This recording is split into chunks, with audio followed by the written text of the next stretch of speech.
Your brother's 18 years old. He's about to graduate high school. He goes to a party with some friends and they've been drinking. They decide they're going to leave and head on out for the night.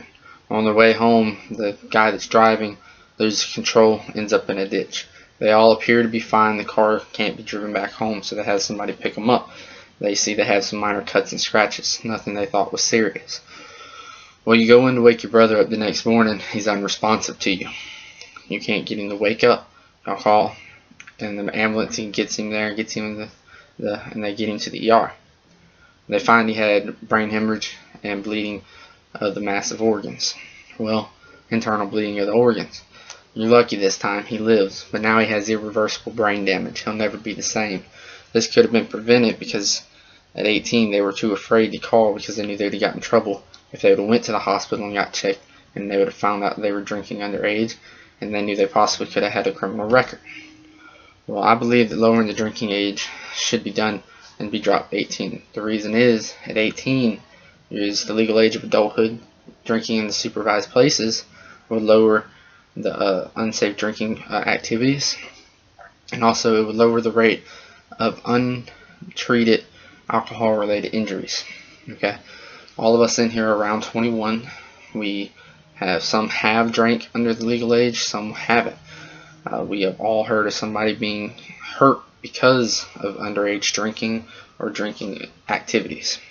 I've read many pages on this. I know a lot of people in my personal life that have been hurt and have drank under the legal age myself.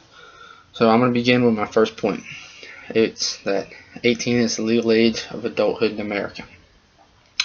In a report done by abcnews.com, they list that you can join the military and be prosecuted as an adult at 18. So you can go overseas and fight for your country, but you can't have a beer.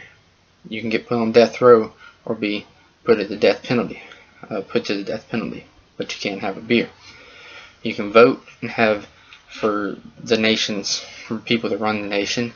You can buy cigarettes, which cause harm to your lungs. You can get married. You can get credit cards. You can serve on a jury, which indicts somebody to be put to death or be put on death row for the rest of their life at 18. State Representative Richard Marin, in that interview with the ABC News, also says it's a form of age discrimination, that you can do everything I just listed, but you can't have a beer at 18 or drink with a family member as such. Also, I added in on this that you can buy a firearm at 18. You can buy a shotgun or a rifle. As long as it isn't considered a handgun, you can own it.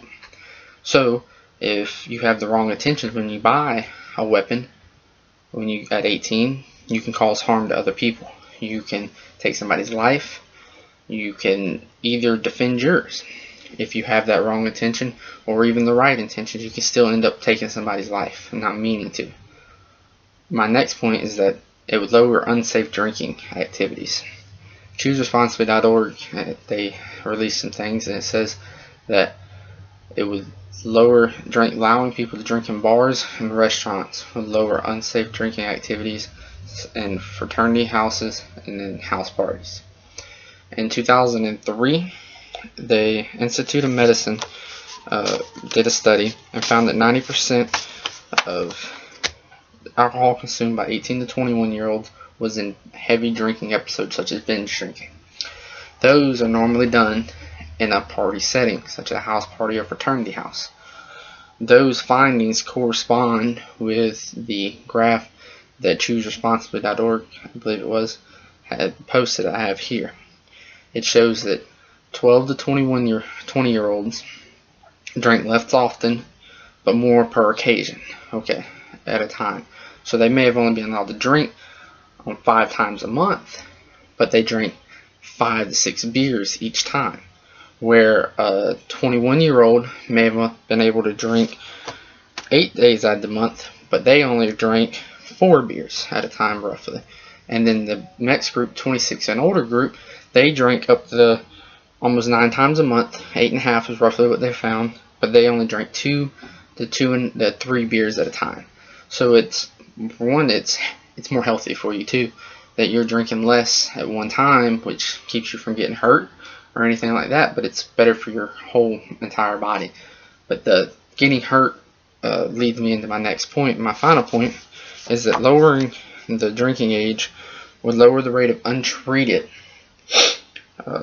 alcohol-related injuries. Okay. In 2010, 189,000 visits to the ER for people under 21 was found by the CDC, which is the Center for Disease Control. Okay. Those were the ones that were willing to go. Those were the ones that were forced to go, possibly, and those that were taken in via custody of the police. And now, the story that stuck out to me in finding this was Gordon Bailey. He was a freshman in 2004 at the University of Colorado. He wanted to pledge to a fraternity, and during the hazing process had to see how much he could drink within 30 minutes. 30 minutes, they say he drank roughly 15 to 20 shots because he was just turning the bottle back. They didn't really have a true estimate. After the party, they carried him home, flopped him out on the couch. The fraternity leader had somebody go in, check on him every couple hours or so. That's what they said. The next morning, somebody finally ballsed up and called the cops. The report that he was hurt, most likely.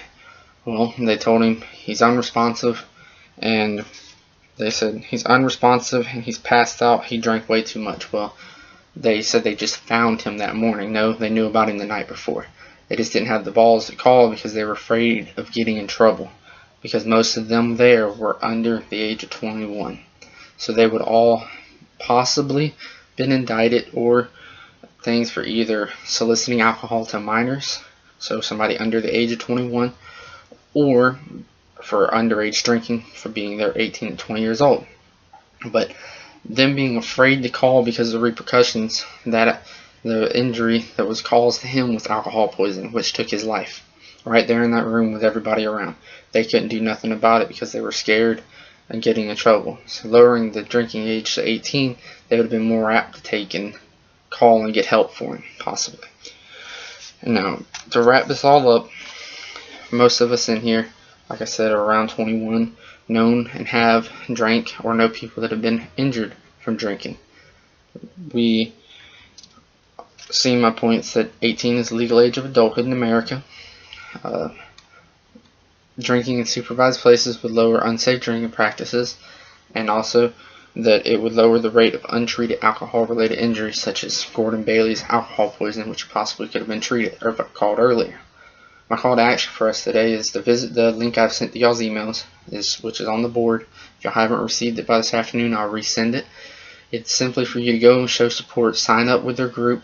You don't have to volunteer, you don't have to pay no fees. It's just simply to show your support to lowering the drinking age. If you don't want to yet, just go and peruse through the information they have provided.